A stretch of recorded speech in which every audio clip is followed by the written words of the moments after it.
Jabala Upanishad. Jabalopanishad. This is a very important Upanishad from ancient India, but it is not a very lengthy one.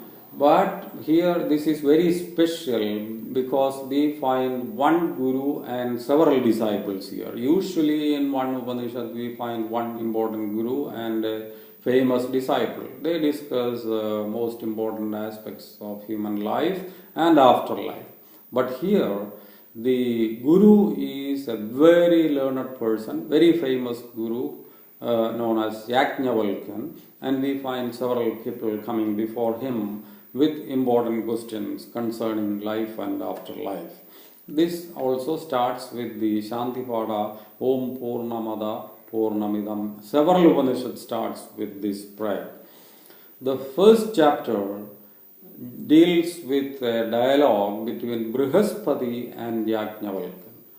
Brihaspati comes with the following question. He wants to know the abode of Brahman in all beings. Which is the place, which is the Kurukshetra of prana? This is what he asks.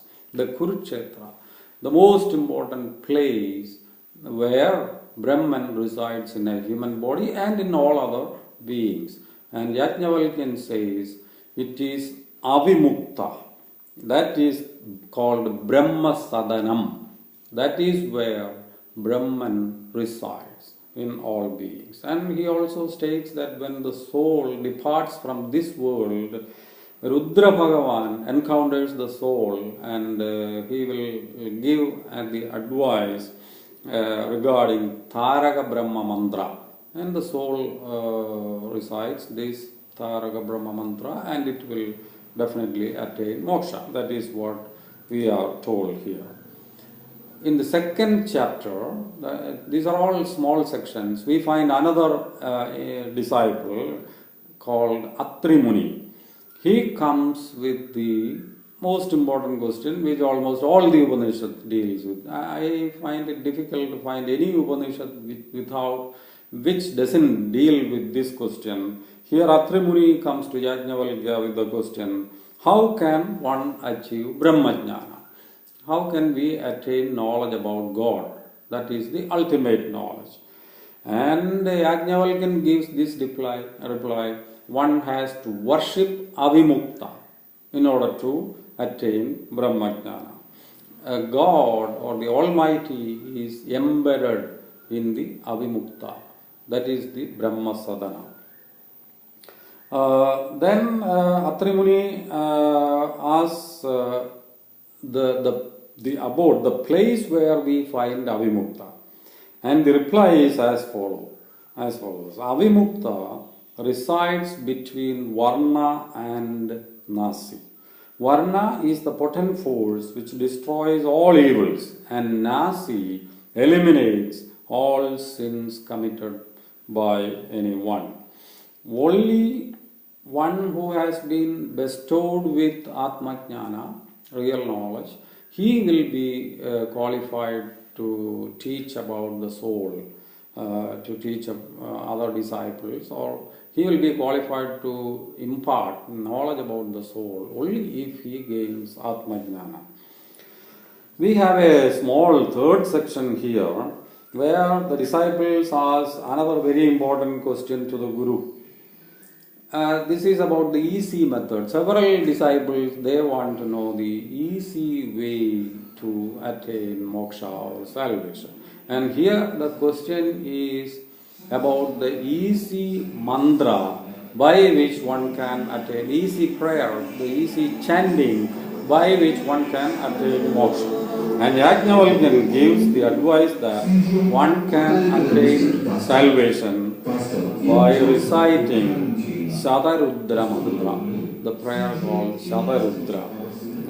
Then we come to section 4, where the dialogue is between Janakan and Yajnavalkya. And this part is dealing with the question about sannyasa. And Janakan asks, how do one go to the stage of sannyasa? Tell me about that. And Yajnavalkya says about the 4 stages in life. This is how it comes into the soul of the Indian tradition, that we have 4 important stages in life: Brahmacharya, Garhastya, Vanaprastha and Sannyasa. So Ajnavalkyan says one can come to the stage of Brahmacharya, then he is a genuine student, he learns all knowledge. Then he goes to family life. From family life, he has to withdraw slowly into the Vanaprastha stage, where he entrusts his children or all duties concerning his life to other people, other officers, if he is a king or an important person like that. Then from Vanaprastha, you can enter into the stage of Sannyasa. But here he clearly states that one needn't go through all these stages in a systematic way. If you want to become a real sannyasi, if you are committed about becoming a sannyasi, you can enter into the stage of sannyasa from any stage in life.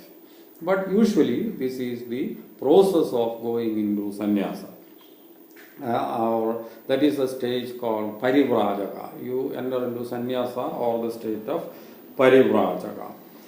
And there we get a detailed description about the processes of self-fulfillment. There is a 5th section which is very short, but it deals with another very pertinent question.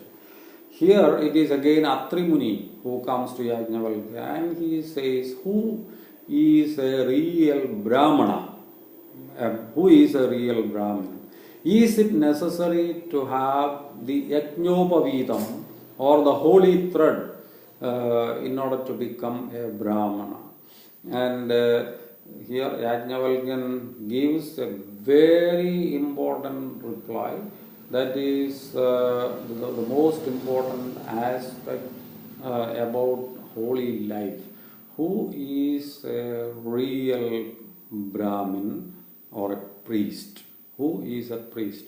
Is it necessary that he has the Yajnopavitam, the holy thread, or the holy dress, like cassock or anything? We can interpret it in that way also. Is the dress important, or the attachment that comes with the person, is it important? But Ajnavalkyan says no. Your soul is the Yajnopavitam. Poonul in Malayalam we say. Your soul is the holy thread. And the quality of your soul determines the quality of a priest or a Brahmin. And there is a small section, a 6th section here, which again discusses the dimensions of asceticism or moksha, and that discusses all the qualifications, qualities of a sannyasi, and the congenial places for tapas or meditation. All important aspects are discussed here. So Japala Upanishad is not a very lengthy one, but it discusses very many important questions about self-knowledge, about soul, about sannyasa, about the real means to salvation, about the stages in life, and so many important aspects we find here. Any ardent student will find this Upanishad a very good starting point to go into the real knowledge about self, about life and afterlife.